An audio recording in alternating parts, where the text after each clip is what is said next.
لیکن نا نبی پاک صلی اللہ علیہ وسلم نے نا حد بیان کر دی، اور میرا خیال ہے یہ حدیث سمجھنے کے بعد بھی اگر سخاوت کا ذوق پیدا نہ ہو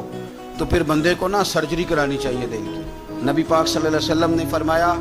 اللہ کے رستے میں خیرات کر کے جہنم سے بچ جاؤ، اللہ کے رستے میں خیرات کر کے جہنم سے بچ جاؤ،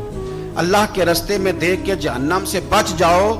اگر کچھ نہ ہو سکے تو کھجور کا ایک ٹکڑا ہی اللہ کے رستے میں خیرات کر دیا کرو۔ اگر یہاں بھی ذوق یعنی کھجور بھی پوری نہیں، کھجور کا ایک ٹکڑا، ساری زندگی یہی رونا ہے ہم نے کہ غریب بڑے حالات خراب ہے، ماڑے بڑے ہیں، پوری نہیں پڑتی، اس سے آگے بھی جانا ہے کہ ادھر ہی رہنا ہے۔ دیکھو یاد رکھو، اچھے طریقے سے سمجھ لو کہ فرمایا صدقہ دے، چاہے کھجور کا ایک ٹکڑا ہی دے، ایک ٹکڑا کھجور کا۔ اب سمجھ لے بات کو، ہمارا جو معیار اب خرچ کرنے کا ہے نا، وہ تو ہم نے امیر لوگوں کے ذمہ لگا دیا ہے، اور امیر بیچارہ بھی وہ کئی دفعہ الجھ جاتا ہے، وہ کہتا ہے جناب کس کس کو دیں، مسجد کو، مدرسہ